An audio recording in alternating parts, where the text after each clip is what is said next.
My name is Nicholas Aranda, and I'm a varsity level college debater at Regis University here in Denver, Colorado. A former high school debater myself, and an avid member of the debate community, judge, and current coach for multiple students across the nation. I even work now internationally to promote debate overseas, most recently with some of my work in the Middle East and Palestine. Public speaking is very near and dear to my heart. I joined my debate team when I was a freshman in high school. My my high school communications teacher, Mr. Nathaniel Council, had issued me an assignment which I had to miss because of a dentist appointment.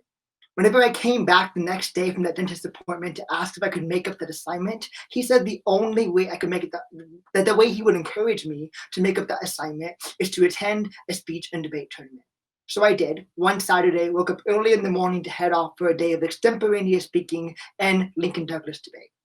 That weekend changed my life forever and set me off on a trajectory and path of pursuing competitive speech and debate, both for fun and for part of a professional career now that I'm in college and working after college.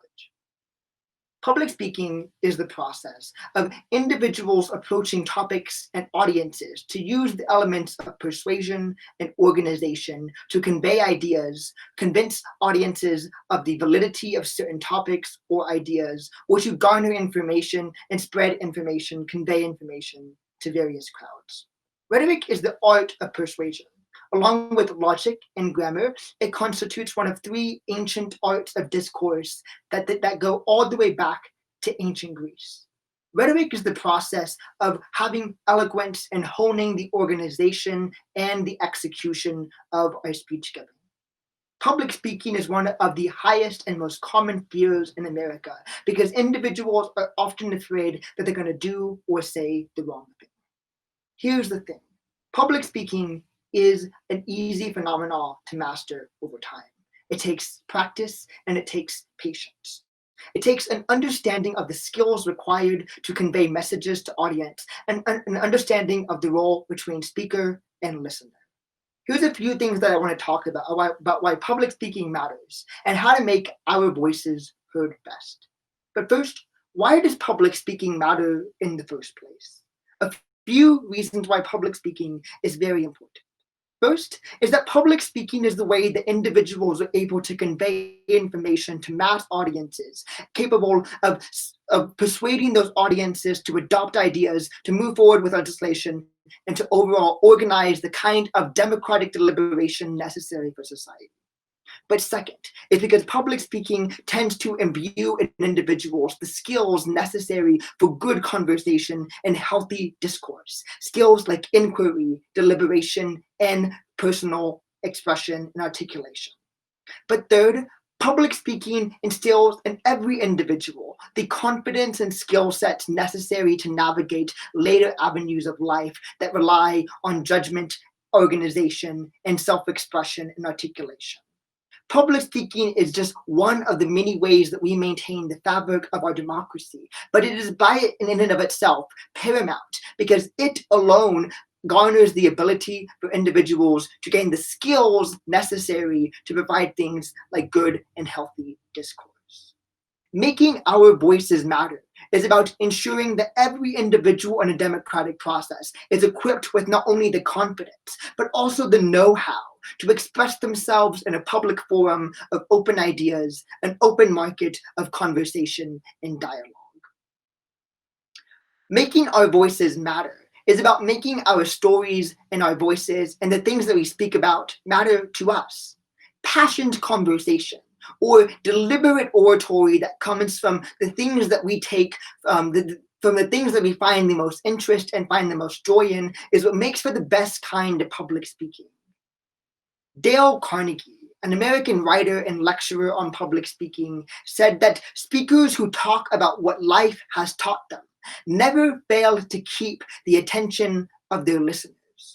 This is because fundamentally, at the end of the day, that our experiences, the things that we are most passionate about, the issues that relate to us and our communities, are the issues that we have experience with and that we've lived through and that invigorate us to give us the kind of energy necessary and the kind of authority necessary to orate on ideas. Making our voices heard and making our voices matter in a democracy begins with practicing those skill sets and things like our urban debate leagues and debate communities here at home. What does it look like, though, to make our voices heard in effective and performative ways? Now we're going to talk about some of the engagement styles of good deliberate speaking, of good public speaking, some of the elements necessary for good speech.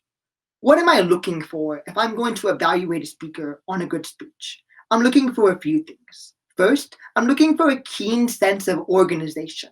Does the speech that I'm listening to have an obvious sense of organization and sub-organization? Does the organization lend itself to easy comprehension and thoughtful reflection? That is to say, is it organized in a way that's meaningful and novel and that connects the ideas in a way that teaches me a lesson but also tells me a story? Am I able to move through the parts of the speech and notice what are the distinctions between content areas? But beyond just organization, I think that practicing the content of our speeches so that we talk about the things that matter to us and the things that we know about. This means not only speaking about our experiences and the issues that are relevant to us, but also broadening our horizon and doing different styles of research to ensure that when we speak on subjects, we're knowledgeable in those content areas. I also think that if I'm evaluating a speech, I'm looking for certain elements to my organization and elements to my content. At the very beginning, I tend to look for an attention-getting device, or an AGD. This can take the form of a joke, perhaps a vignette or short story, maybe even a quote, perhaps a personal narrative, something relative that grabs the attention of your listeners, that helps them easily segue into the more important content that you get to later on. But second, I'm also expecting that in this organization of content, after an introduction led by an attention-getting device, there's a universalization process, a process that makes explicit what is the topic, what is my stance, what is my advocacy or my position, and why is it relevant to those that I'm talking to. Having a universalization process after my introduction makes relevant to my speakers the material. It humanizes it and universalizes it to a wide and diverse audience and takes seriously my audience and my demographic, the kind of material that's going to be persuasive and enticing to them based on what I know about their interests and their experiences. Universalizing our material, even when our stories are about us, is a way to have a connection established between us and our audience. For example, if I'm giving a speech about the coronavirus pandemic, I might find a way to universalize after my attention-getting device by saying something as simple as, and the coronavirus pandemic doesn't discriminate. It affects every individual. That kind of language, with that kind of eye contact and directionality towards persons, universalizes from the very beginning my content, makes it humanized and relevant to each individual in my audience, after I grab their attention and then situate them in front of content that I've said is important for their ears. But third, after I look for an attention-getting device and then a universalization process, I look for an overview or a brief roadmap of the material that you're going to cover. This is similar to if you attend a meeting and follow an agenda given by the meeting host or organizer, or similar to when teachers in the classroom review the material that you can expect to go over in the class. This helps not only your audience know what to expect in their organization, but also subliminally reinforces that organization into our own minds. I might say something, again, if I was giving a speech about the pandemic, like, here is what we're going to cover in this speech. Two things. First, the way the coronavirus has spread across the world. But second, the way that it's also going to affect economies in the long run. That kind of roadmap or overview that parses out numerically and with clear distinction the things you're going to cover allows your audience the ability to know where you're going and to be more prepared to accompany you there with them. After we've established things like an attention-getting device, a universalization process, and a roadmap, it's important that we stick to that roadmap and, if necessary, employ things like sub-organizational devices.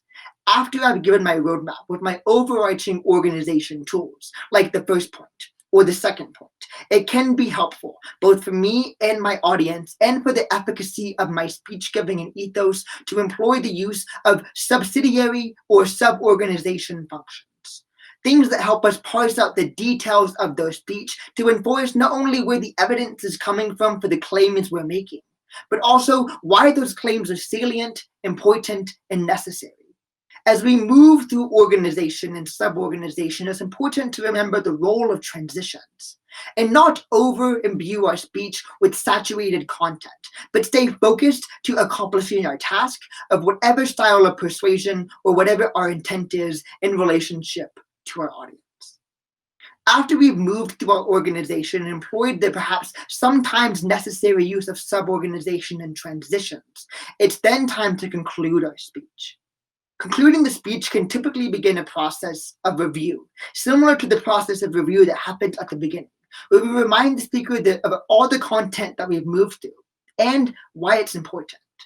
Then we're going to come back to a universalization process, reminding the audience that this content is relevant to them specifically, finishing with a conclusion that's similar to our attention-getting device in the sense that it's short, succinct, and effective. I often tell people that I'm coaching in terms of speech to focus on telegraphic end statements, or statements that tend to be short and get to the point and have a kind of clean, crisp oration finish. Telegraphic statements refer to the practice of sending messages across telegraphs, whereby individuals only had the ability to use sometimes a certain number of characters or 8 to 15 words. Again, returning to my example on the coronavirus pandemic, after giving a speech on the history of how it spread through time and the way it will impact economies, I'll return to my universalization feature and perhaps end by saying something like, the coronavirus knows no bounds, and what's needed now more than ever is effective leadership. That kind of short, sweet, telegraphic statement allows me to end succinctly, crisply, and cleanly with a clear delineation between my content and the end. A thing that I often see speakers doing is after they'll finish content, straying off by saying something like, thank you, or I'm done. Good public speakers keep their statements telegraphic and allow the resonance of their words to do the end for them, to fill that silence with the kind of deliberation and thought-provoking processes that we've invoked or elicited out from our audience. But what is the audience in particular? And what is its relationship specifically to the speaker? I think there's a few important things to know when thinking about speaker-audience relationships. The first is to keep in mind who your audience is and their demographic. Oftentimes, the elements of persuasion are directly related to the information and abstract schemas that are relative to our audience, the experiences that they've moved through, and the kind of content that we think is most likely to connect with things like their pre-existing literacies and their pre-existing conceptions. Adopting language that's similar to your population group, and making sure to use analogies that you know are going to be similar to experiences they've had, are the kind of tools that make persuasion easier whenever we take into consideration audience. But it's important to also think of the audience as active and participatory, not just passive and soaking in knowledge. While it's true that the public speaker and have the primary role of activity in this audience-speaker relationship, the audience is actively at the same time playing a role by mirroring back to speakers an understanding of their content. It's important as public speakers to take cues from our audience, to slow down whenever their facial expressions suggest that we might be going too fast, or to explain further when ideas might seem to confuse them, and to notice when it is that our audience are finding intrigue, or when they're falling off and we're losing them. This kind of active participation on the part of the audience refers to the many levels of non-verbal communication that complement verbal communication processes. Another such example of nonverbal communication that complements verbal communication processes is the employment of things like hand signals to create things like organization or emphasis. A note, though, on hand signals, that if we try to emphasize everything, it often begins to be the case that we end up emphasizing nothing. Saving our hand signals, to use them to emphasize distinct things, can make them effective tools to complement our communication without becoming overt distractors for the content that we're trying to convey. Expression is important. Making our voices heard matters. But another skill that public speaking offers us and the health of democracy is the tool of advocacy. Whenever we take the chance to speak for others and to speak with others in forms of solidarity as informed individuals who are using the power of deliberation, speech giving, and persuasion to promote things like positive transformation in our societies, increasing voter turnout, and educating individuals on some of the most salient issues related to our democracy. Advocacy is the position of taking a stance to advocate or fight on behalf of other individuals who may not have the skill set or the political capital to make their voice heard in the public forum. It's using the skills that we learn in activities like speech and debate to make our voices heard and make the experiences and relative issues of others heard as well. Oftentimes, good public speakers use their tools to advocate for others, to unify, and to spread messages that strengthen the democratic process and strengthen our sense of collective community. If I hadn't joined speech and debate early in my high school career, I don't know that I would have become the kind of academic, the kind of community participant, or the kind of thinker that I am today. I definitely would not be the same person. I know for a fact that my time in speech and debate has given me not only a safe and encouraging forum in which to hone the skills of public speaking, but it's also translated towards me an importance of these ideas and why they matter. I have used most of my time now after speech and debate to help others garner many of these same skill sets, and to practice. Because speech and debate is one of the many ways that we can give individuals tools of empowerment to change themselves and their communities. Public speaking, rhetoric and oration, advocacy and expression, all these things, ways of articulating ourselves and our ideas in the public forum, ensure that voices are heard and that process begins with ours.